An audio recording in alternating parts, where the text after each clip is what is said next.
Hi, everyone, and welcome to the Jeff Bullish Show. Today I have with me John and Mark X. Cronin. Now, what does X stand for? Xavier, but he's called Mark X. Cronin. And his son is on the left of me. That's John. And Mark, Dad, is on the right of me. Hi. Welcome to the show, guys. And I'm just going to introduce you a little bit about John and Mark. They are a father and son team that created John's Crazy Socks. Don't know where the John came from, but I could take a wild guess.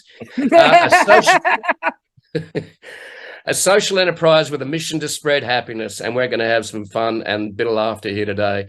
They bootstrapped their business into the world's largest sock store with a multi-million-dollar revenues.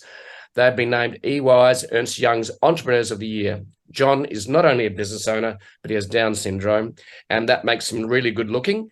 John and Mark show that what people with differing abilities can do. More than half their colleagues have differing abilities. They are fierce advocates for inclusion, having testified twice before the US Congress and spoken at United Nations. They are sought after keynote speakers, have recorded 2 TEDx Talks, and are frequent guests on network television. And Mark's feeling a bit tired. I think it's maybe too late in the day for him, but it's okay. No, we're just getting started, right? Yes, it's just started here. They create unique customer experiences to develop a workplace culture that leads to an engaged workforce. And they show the greater truth. Their giving back program have raised over $650,000 for their charity partners. Couple of highlights. They are the founders of John's Crazy Socks, a multi-million-dollar sock company on a mission to spread happiness. That's a lot of socks, guys. They've been named Ernst Young's Entrepreneur of the Year. They advocate for inclusion. And they've raised a lot of money for their charity partners. Welcome to the show, guys. It's an absolute pleasure to have you here. And they're dialing in from just outside New York. Welcome to the show. Wow, thank you, Sam. I really appreciate it. Thank you. I have it on your podcast. Thank you for having us on, Jeff. We're excited to be talking to you. I'm really excited. An absolute pleasure. And so we're going to have a little chat about how all this started. Maybe they lost their socks. Their socks went to, like, there's a thing, you guys have have you heard of a sock heaven? All socks seem to turn up mismatched and go somewhere. Well, that's a conspiracy that we're working to promote, because if people lose their socks, they got to get more, That's right. So maybe there's an anti-Christmas sock stealer that's works on your behalf. Is that right? We hire minions to sneak into people's houses and only steal one pair of, I love Minions. I love that movie. Yes, I know. So, guys, how did this all start? Was it over a bourbon about 7 years ago? Well, close. It's yes, it was 7 years ago. Back and it started in the fall, and our story began in a small log cabin in the woods. No, it started here on suburban Long Island, outside New York City. And right. Where were you, John? I was at Huntington High School. I could be my last year of school. Right. So you had already mentioned, Jeff, that John has Down syndrome. Yes. Yeah. In the United States, if you have a disability, you can stay in the public school system until you either graduate high school or turn 21. So John was going to be turning 21. Right. And that meant at the end of that school year, they were going to say, I get out. Get out. He had enough. And he had to figure out what would come next. So, like everybody else, John, you were trying to figure out what to do. I was looking around, and I looking at school, program, and work. I can't find great that I don't like. He couldn't find anything he liked. And this is unfortunately a reality for too many people. Yeah. I know this is true. It's true in the US, but I know it's true in Australia and throughout Europe. There just are not enough good opportunities for people with different abilities. Yes. In the US, only 1 in 5 people with the disability is employed. It's an awful situation. But John here, just like many of the people in your audience, John here is a natural entrepreneur. Yeah. I am an entrepreneur. If you didn't see a job you wanted, what'd you say? I said, I want to make one, I want to create one. And I told my dad, I want to go a bit with him. A nice father and son been together. Which is very cool. It's right? very I've, cool. Very cool. I've run multiple businesses. John had worked with me, and I'm a lucky man. Yes, you are. Dad. Yes, I had 3 sons, and of those 3 sons, this is one I could work. Yeah. So, okay, we're going to go into business together. And, entrepreneurs have lots of ideas. Not all of them are good ideas. So we had to figure out, what would we do? What was one of your ideas? One of them is a food truck. I come up idea from a movie called Chef and 𝓲𝓵𝓵. Yep. It's a new movie about a father and son buying a food truck. So this sounded like a fun idea. I mean, you've eaten from a food truck. Everybody likes Of it. course, I love hot dogs. We're trying to think, what would we make? Where would we put that food truck? But we ran into a problem. Oh, we can cook. Yeah, we can't. That's a problem. So it wasn't going to be a food truck. But then, right before the U.S. Thanksgiving, I have really ideas. at the end of November, yes, John had his eureka moment. Yes, it did. I'm gonna sell crazy socks. Why socks? It's fun. It's colorful. It's creative.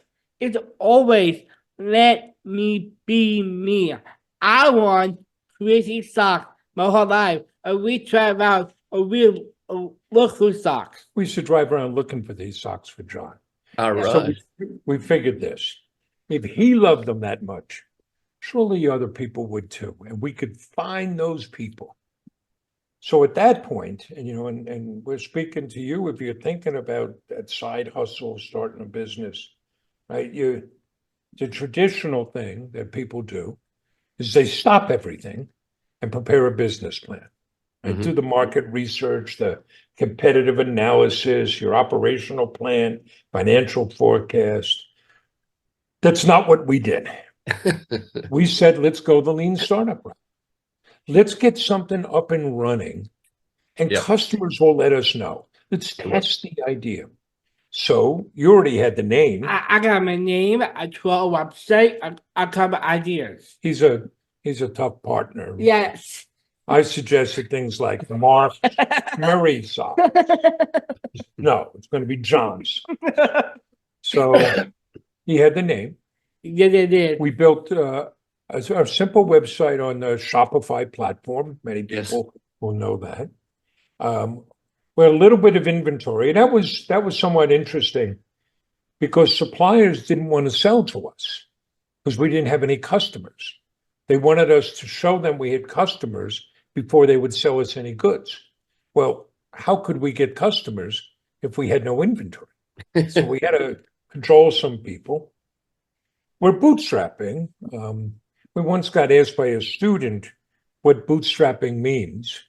It means you have no money, and you've got to make do with what you have. So the only marketing we did was to set up a Facebook page, and I would take out my cell phone, and we made videos. And who do you think was in those videos? I am, Dad, and I talked about sock. And Chef, I have a category for you, your podcast.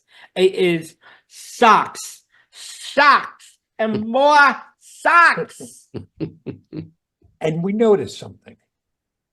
Even before we opened, people started sharing those videos. So we opened, you already said, on Friday, December 9th. 2016. And we didn't know what to expect. Right. But we got 42 orders the first day. Wow, that's pretty cool. It seemed like a flood of orders. Absolutely. And most of them were local, which made sense, right? He's in the high school, it's where we live, temporary office space. I love Huntington, Dad. I know you do. So how'd we deliver most of those orders? We do home delivery. We get red boxes. I put a sock in the box.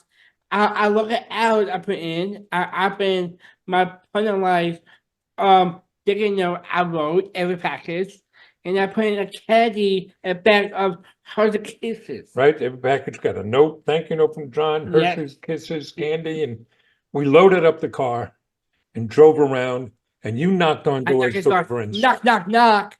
right? How the customers respond. And customers loves it, and take a picture with me, take a picture with the socks, Right. and the customer too, and share the picture on social media. A word I spread.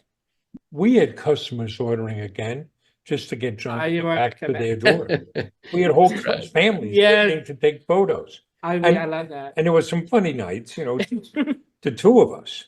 So there were some nights, it's after 10 o'clock at night and John's knocking on Knock, knock, knock, doors, knock. you know, just John with your socks. Don't shoot me. No, it's, Don't shoot me. Yes. but at the end of that month, really 2 weeks, we had shipped 452 orders and we knew we had something. Great. We didn't know how big it would grow. We didn't know how fast it would grow.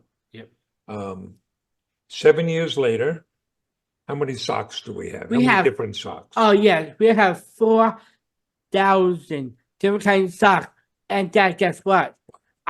It makes me the world's largest stock store. Nobody has the choices that John has. Right. We've Yeah. now shipped over 440,000 packages to 88 different countries. It's really cool. We've been able to create 34 jobs. 22 of those are held by people with different abilities. Great. Our giving back program keeps, you know, raising money. So now we're over $700,000 US of money donated to our charity partners. And as you like to say, I just said we just get started. and you know, we can share. You're out there, you're thinking of starting a business, you're thinking, oh, I could do a side hustle, Yeah. you know, a commercial for another product. We'll say, just do it. Look at John. Hmm. John had an idea, Yep. And I come in my head. fearless, just let's go and test it. Let's go and see. Yes. Um, We did. and that, you know, you got to take those first steps. You do. The best way to learn is to do, and that sounds like exactly what you did. Yes, you learn by doing, right? Yes. We learned a few things just by doing that first month. You know, one, One, people want about socks, and two, people want about socks for me.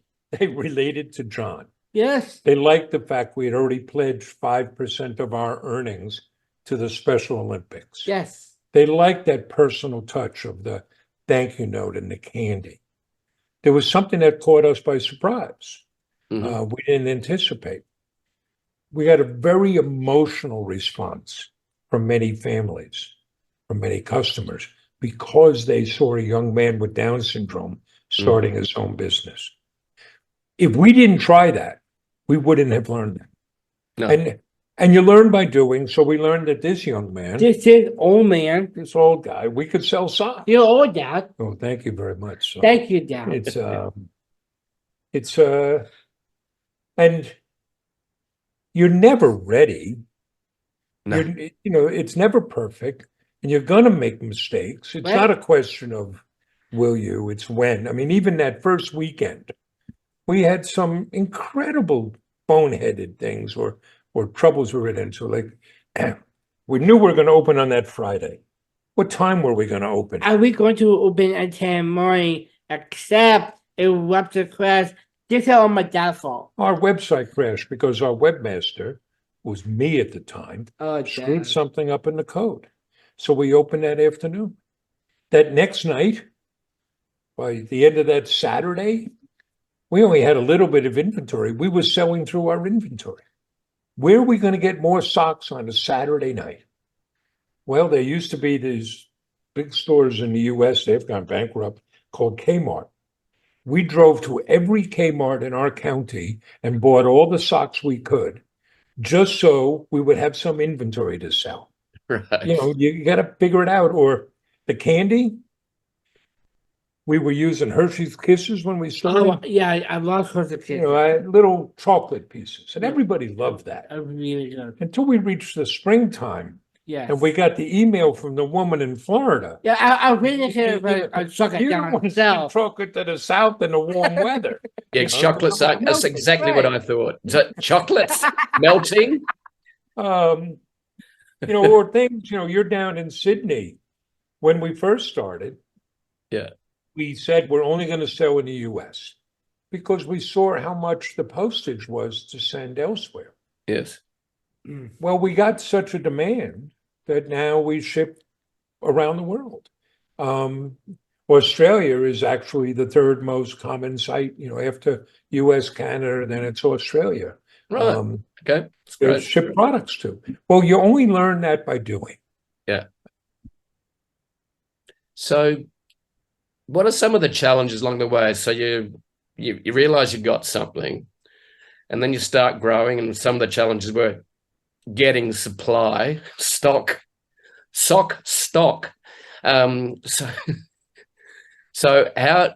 what were some of the challenges along the way that you learned? Like you started on Shopify. Are you still there today?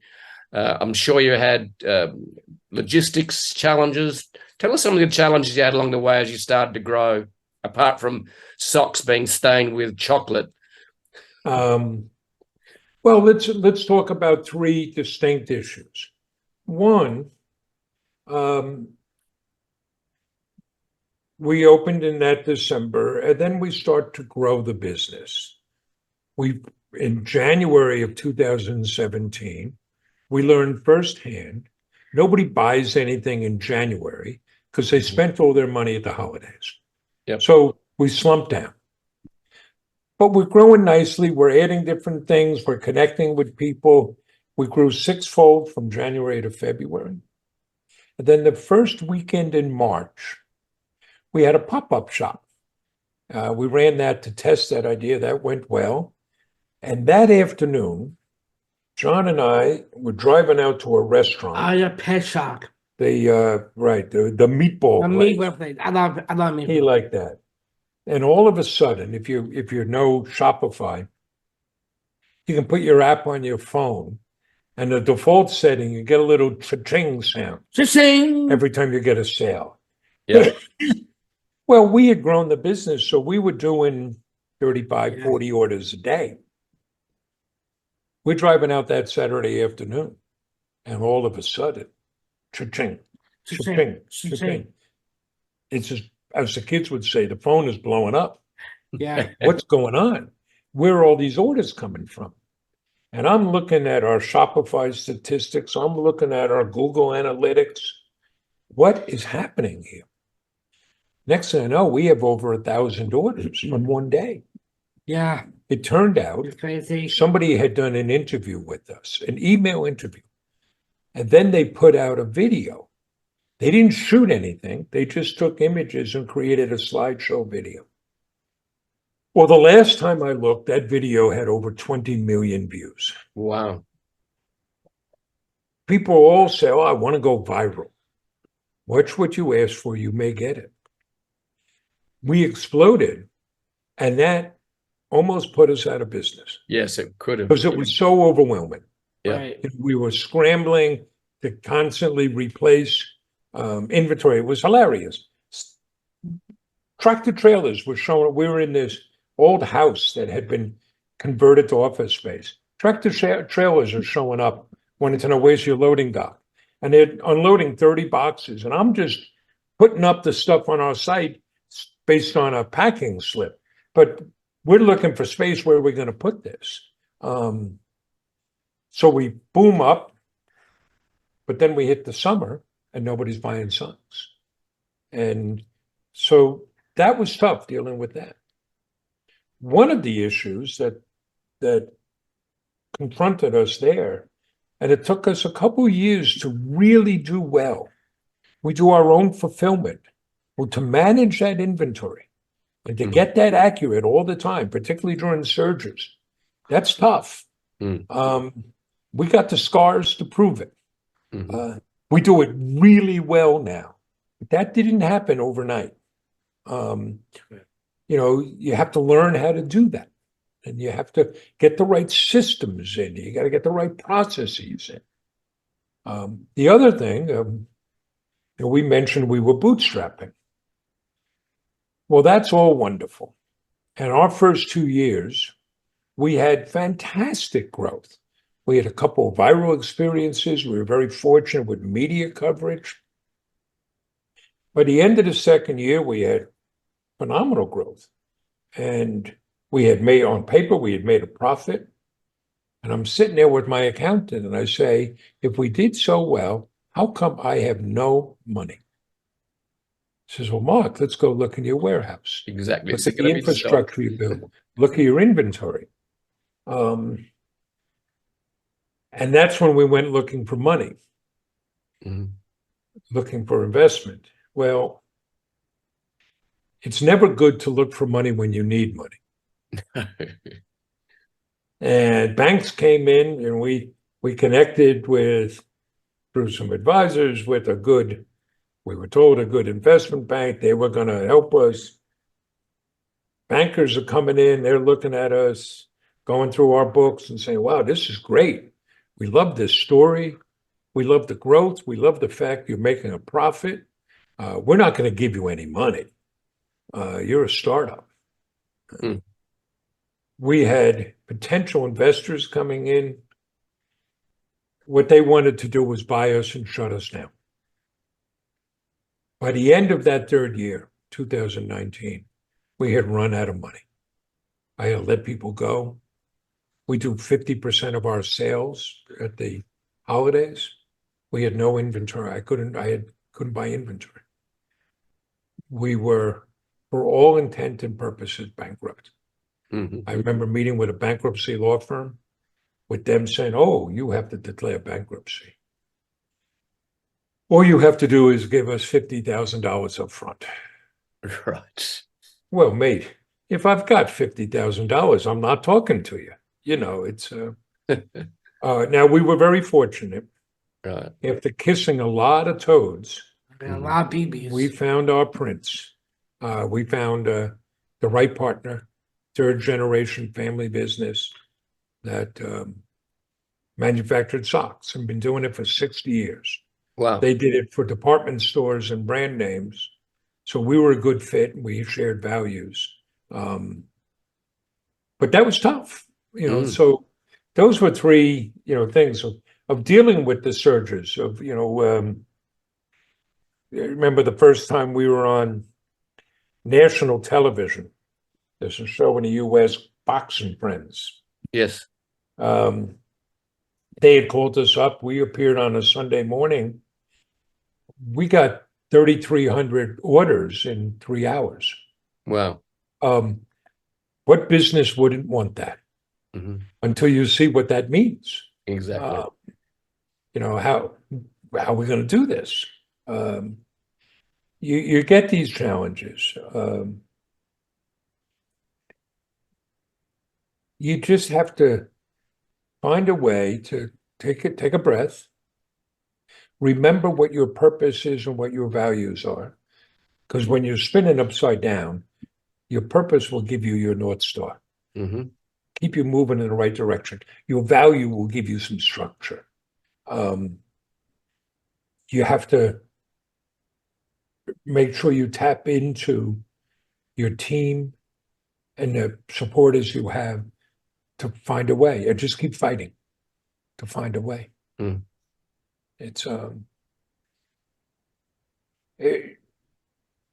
if you're out there, you're thinking of starting a business, part of what I'd say is stop thinking, just go. If you want to know everything you're going to have to learn and everything you're going to have to go through, Yeah. you can't imagine it all. And if somebody told you everything, you would never do it. Exactly. Because it could be overwhelming, right? We have an aesthetic of ready, fire, aim. Don't overthink. Mhm.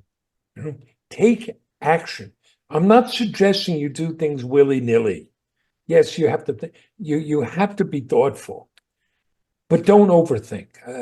I'll share an example. We'll talk about the sock of the month. Okay. So it's May of 2017. And we're finding out, oh boy, the weather's getting warm. Nobody's buying socks. After that big surge, things have come down. What can we do? Well, we had an idea. There's no original ideas. Why don't we create a sock of the month club, a subscription?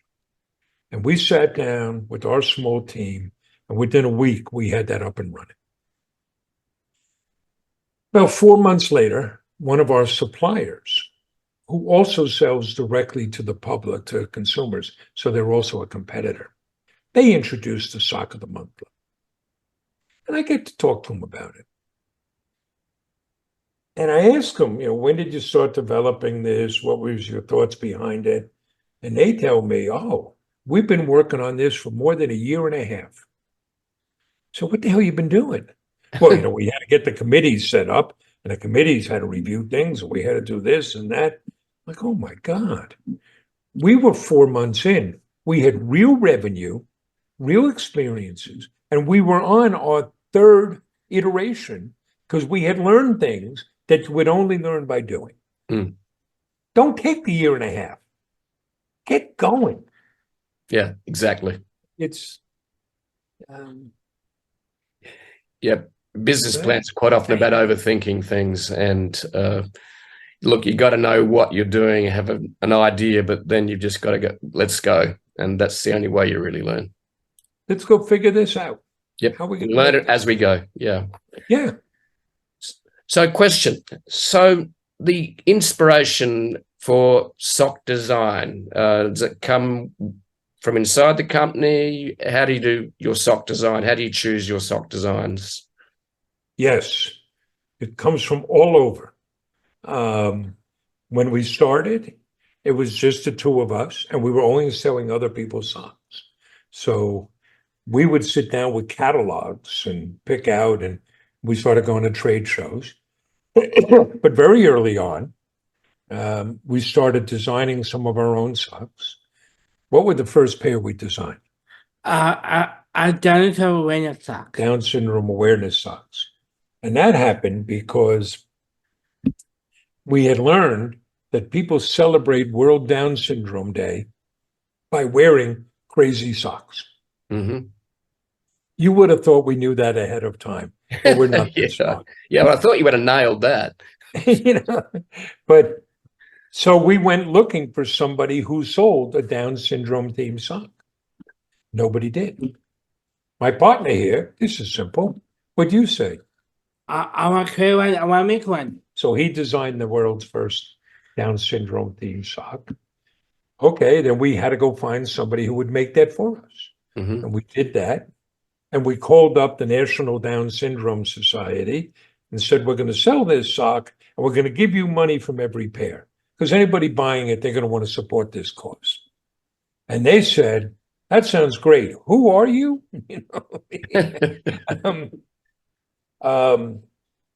So we started designing some things like that. And then all of everybody in the company helps pick out socks. Our customers tell us.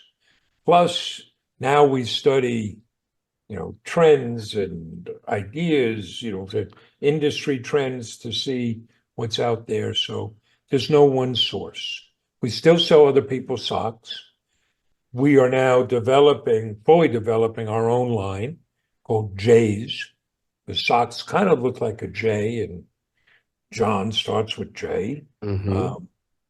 So because we continue to sell directly to consumers. We're still on the Shopify platform. Mm-hmm. We expanded, so we sell to other businesses, B2B. That's mainly custom socks. Here's an example. People and companies started calling us up saying, could you make socks for us? And we did that for about 2 years. And then we're very smart people. We said, what do you think would happen if we actually marketed those services? So we do that. We are now looking at selling our fulfillment services as well. Mm-hmm. This year, we started selling into the wholesale channel. Right. So Hallmark stores are carrying us, mom and pop stores. We're in 850 Kohl's stores here in the US. And to really do the wholesale, we're developing our own line of socks. Right. So we have those 3 channels going. Yep. So what are your top selling socks? Do you have any examples you can show us? Oh, we didn't bring any samples, huh? I don't know. It's kind of an interesting thing. Our best-selling socks tend to be the Down syndrome and the autism-related socks. Mm-hmm. But most, I won't say most, but many businesses, you can apply the 80-20 rule, right? Yes. 20% of their products account for 80% of revenue. In a hospital, 20% of patients account for 80% of hospital bed days. In a law firm, 20% of clients will account for 80% of your revenue. Mm-hmm. We don't have that. Because people can personalize what they get, we don't have any hero products. We don't have any 1 or 2 products that just everybody buys. It's all distributed. Wow. Okay. Because, well, here's a way to think about it. And we're looking at ways on how we can, promote this. It's the holidays. Say you want to come to our store, you want to get something for somebody. So your nephew is very active in sports, and we have athletic socks. And maybe your wife, well, she likes the wine, so we have wine themed socks.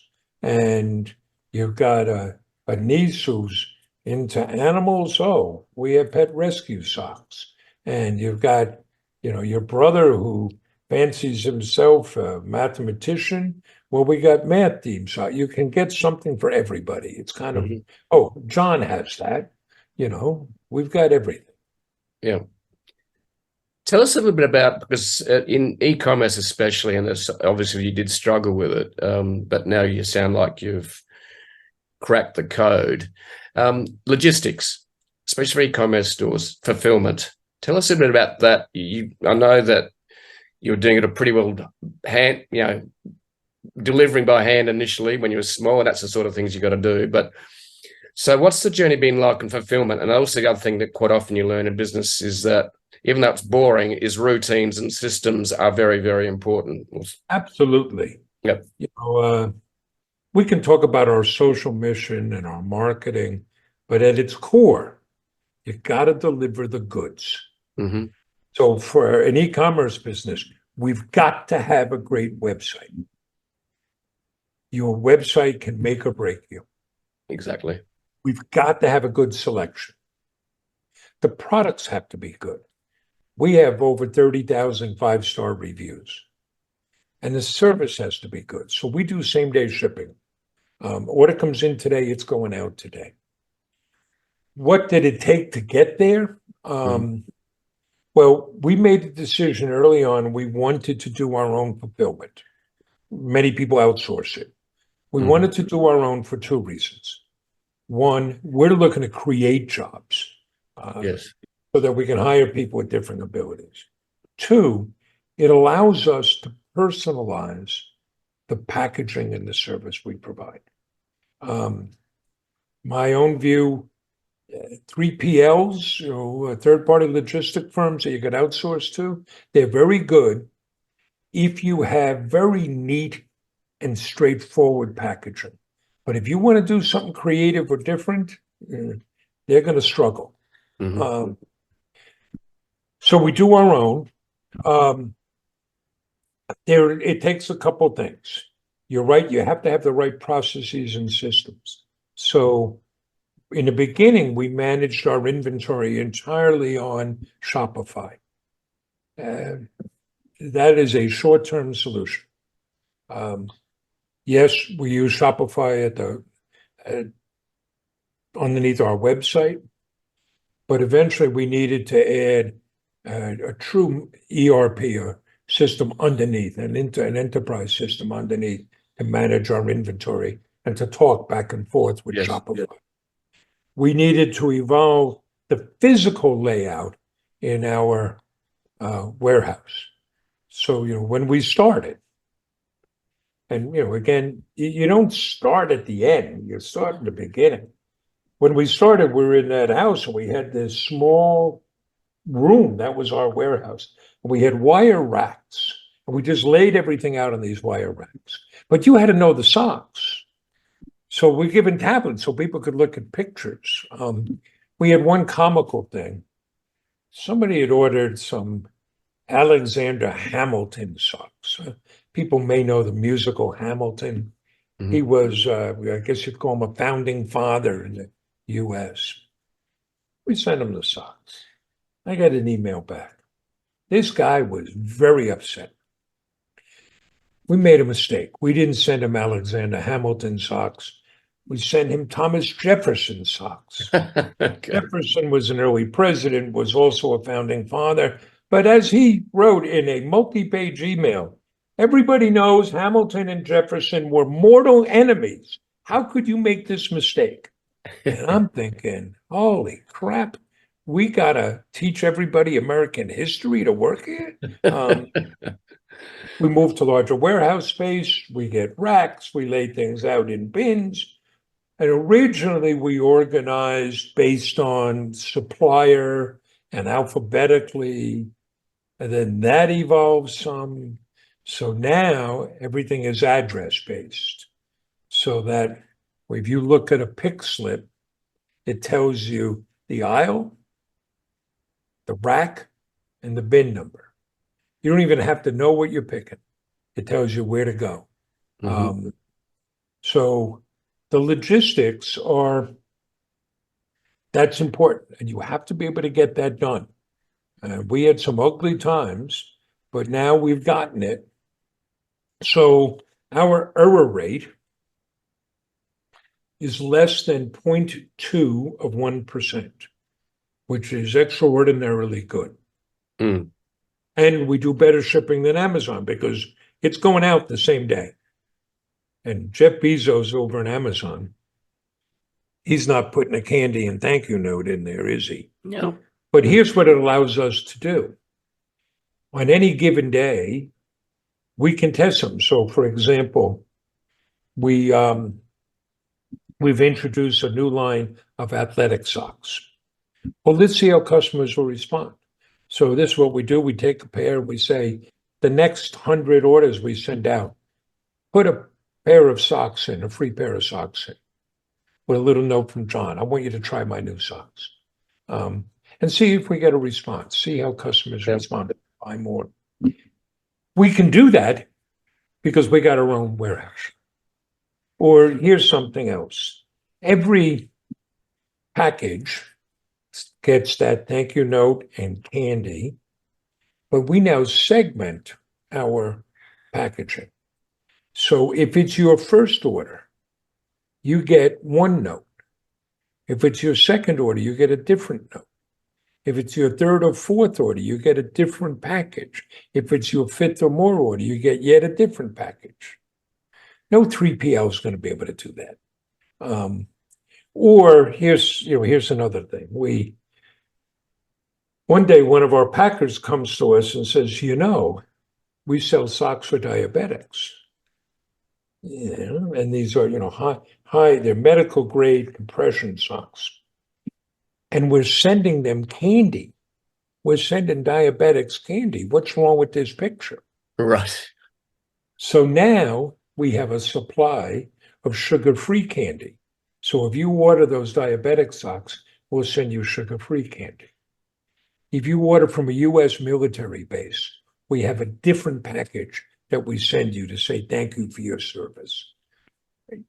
So you've got to have the systems in place and the processes in place, and then to measure and track what you're doing to make sure that your logistics are working. And when you do that, then you can start playing with it and adding special features that will differentiate you in the marketplace. And it's all overhaul for us. We've got our purpose. What's our mission? Spread happiness. Spread and happiness.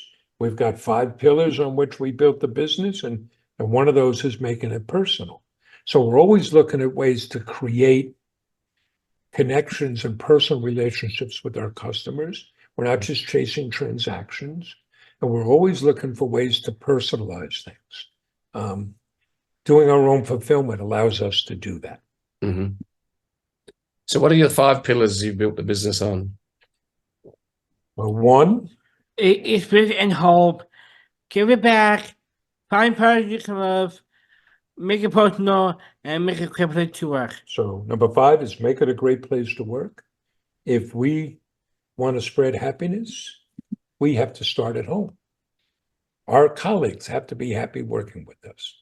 And that has little phases to it. It's one, offer people a mission worthy of their commitment, something bigger than ourselves, something other than we're going to go make money. And we want to make money. Believe me, we like to live indoors. You got to offer people something they can feel proud about. 2, make sure everybody knows what his or her job is, why his or her job matters.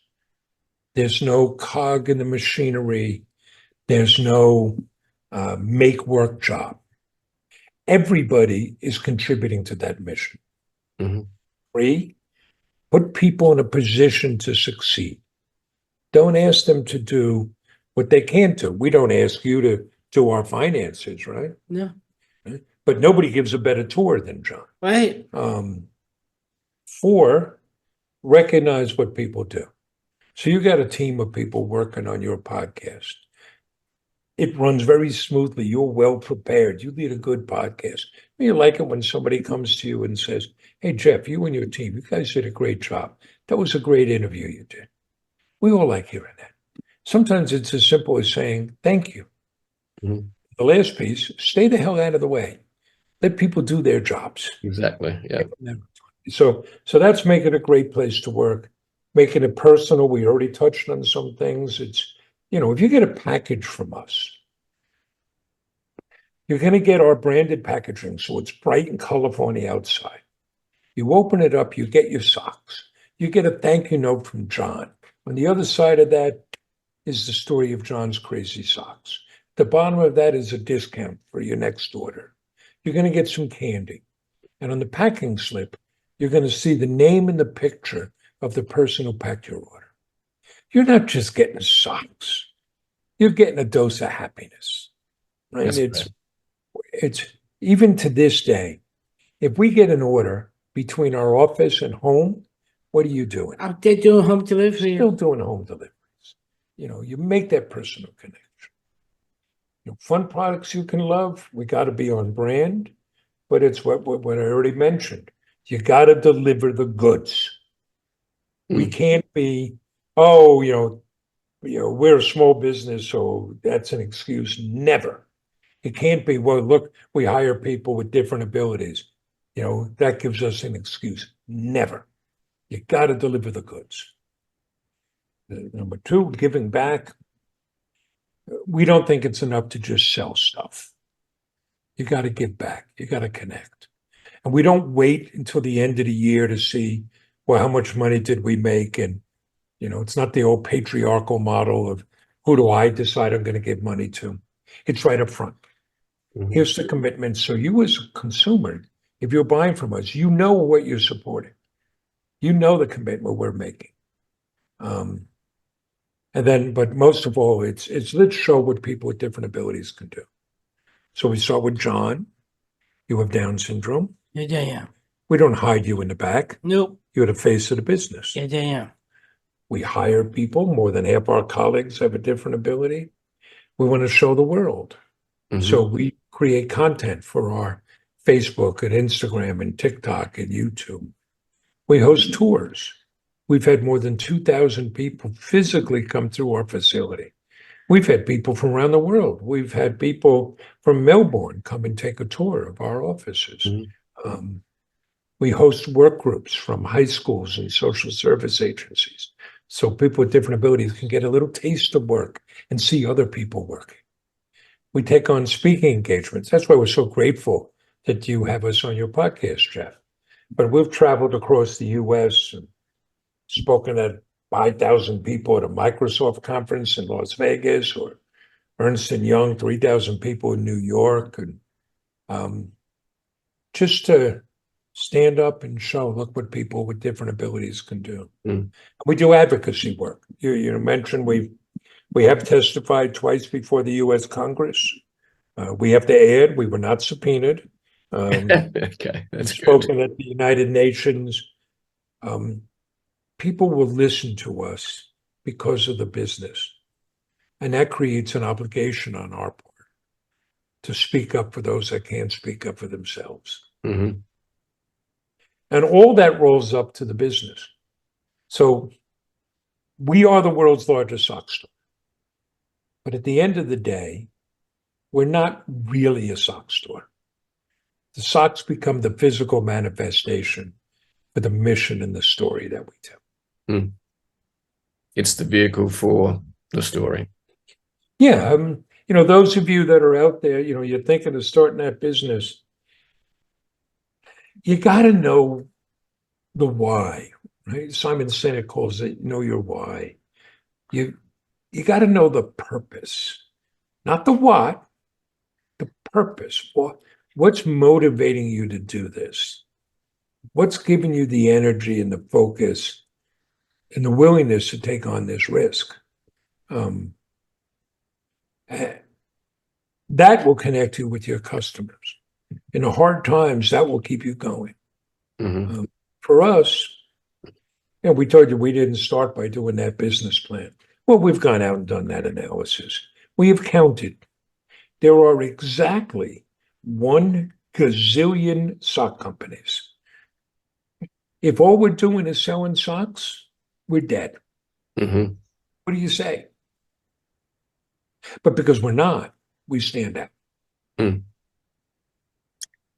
You do. And the story and your purpose, the 5 pillars, and it's just such a great story. And one of the reasons I wanted to have a chat with John and Mark, both of you. So now the thing I'm curious about is, what sort of charity partners do you work with? You've talked about diabetes, I think. You've talked about, obviously, Down syndrome areas as well. How does the charity partner side work? Well, we started from day one donating 5% of our earnings to Special Olympics. Special Olympics. And why the Special Olympics? I am a Special Olympic athlete. John's been doing Special Olympics for 22 years. Right. If there was no Special Olympics, there would be no John's Crazy Socks. So we started there. We do focus on people with differing abilities, and a lot of that is on intellectual development disabilities. So once we started making Down syndrome socks, we called up and reached out to a local group and a national group. So 10% of the sale of those products goes to those charity partners. Autism, we donate to the Autism Society of America. We work with a pet rescue group, the 𝓦𝓱𝓪𝓽 America. We make pet rescue socks. Money goes to them. We work with the American Cancer Society and large charities and small charities. The amount of money we donate is not going to close anybody's budget gap. Mm-hmm. What we can do is collaborate and share and highlight the work that organization does. So every place we go, you talk about Special Olympics. Yes, I love We Special talk about the value of Special Olympics. We do a lot in collaboration with them. Same thing with the National Down Syndrome Society. There's a local hospital, Good Samaritan University Hospital. We do a lot with them. So that might mean, they sell our socks in their gift shop. Well, we came down to introduce that and hand out socks. They've had a gingerbread contest for employees. John comes down and is a judge for that. And we share what they do on our social media. So we introduce what they do to more of our customers. Those are some of the things we get to do with our charity partners. Right. It's money, but it's also a celebration of what they do. Mm-hmm. Yeah, I think what you guys are doing is just amazing, and hats off to both of you. And so the food truck, what were you going to do? What was that idea for? Just to go back to the future a little bit on that. What sort of food were you going to sell from the food truck? Was it going to be hot dogs? That's what you wanted, was hot dogs, right? Yeah, I want to think of a hot dog. I just come idea from the movie. We had we were going back and forth with lots of ideas. And here's a funny thing. Everybody we would mention this to would tell us what we should make. Everybody had an opinion. And after a while, we wound up saying, listen, start your own food truck. We'll figure out what we're going to make. If you want to do that, start your own food truck. Yeah. But that's something, again, talking to your audience. I'm old. I'm 65 years old. I know lots of people who, I had this idea. I was going to do this. I was going to do that. And now they're old and they haven't done anything. I won't say they haven't done anything, but they didn't do that. Just go do it. Yeah. Go do it. What's the worst thing that happens? You fail. Okay. So I learned something else. I've started multiple businesses. Back in 1994, I started 𝓬𝓬𝓪𝓻𝓷 software. We made baseball informational software. We made software around poetry. Right. Great products. We got rave reviews. We lost every penny we had. But you know what? If we didn't do that, there'd be no John's Crazy Socks today. Exactly. Yeah. Right? You just keep learning. Yes. I think we need to understand, and it varies between cultures, is that it's not failure, it's just an opportunity to learn. Yes, it's tuition you pay, right? But I spent a good portion of my 20s in school. And you're going to learn a lot in school. But you learn everywhere you go. If I walk into a store, I'm observing all the time. How do they do this? What's working? What's not working? Mm-hmm. When I was a kid, first thing I did when I graduated high school, I grew up in New York on the East Coast of the U.S. First thing I did was hitchhike to Colorado, 3,000 miles across the country. Mm-hmm. I wound up hitchhiking cross country 3 times. I traveled and hitchhiked around Europe, knapsack on the back, staying at youth hostels. A car or a truck would pull over and you'd run to get in. I'd never worried about my safety. But you'd get in, and now you look at that driver, and you got to size up that driver. And you got to figure out how you're going to get along. And that ride could be 10 minutes or 10 hours. That's right. And you're the entertainment. Well, it turns out, if you do that maybe a few hundred times, you learn an awful lot. When I was doing it, I wasn't going off saying, I'm going off on a learning experience. No, it was all a great adventure. It was all, I got to get from here to there, and I have no money. This is how I'm going to do it. But look at what I learned. And 40 some odd years later, those lessons are still paying off. Mm-hmm. If you're paying attention, you'll learn all the time. If you're on a job now, you should be soaking up and learning what works, what doesn't work. Mm-hmm. But you want to be who's in charge? What can you learn from that person that you want to make sure you do? And what can you learn that you want to make sure you never do? And how do you make it your own? Mm-hmm. I'm a big fan of both that guy Shakespeare and Bob Dylan. The two of them stole ideas all the time. Mhm. Now, they made it their own, but we should emulate them. Mhm. We should look for, what can I take? And oftentimes we can succeed by taking something out of one field and applying it in another Mhm. and being successful with that. Yeah. Yeah. And we only got to look at one of the most biggest success stories in the last 20, 30 years, 40 years, and that's Steve Jobs, who took some concepts from some industries and repurposed it into the Apple success that Apple is today. So, Yeah. yeah. So just to wrap it up here, guys, I always ask this question at the end, and seeing this is right on purpose, because you're all about happiness, all right? So what brings both of you the most happiness every day? What do you say are the keys to happiness? It's gratitude and do for others. Gratitude, do for others. For me, there is nothing better than a busy day at our place and seeing people working and the energy, Yeah. the enthusiasm. Last week was a payday and we had a new employee and she got her first paycheck. Many of our colleagues, the first time they've ever received a paycheck is with us. So we have a ceremony. We stop everything. We get everybody together to celebrate presenting the first paycheck.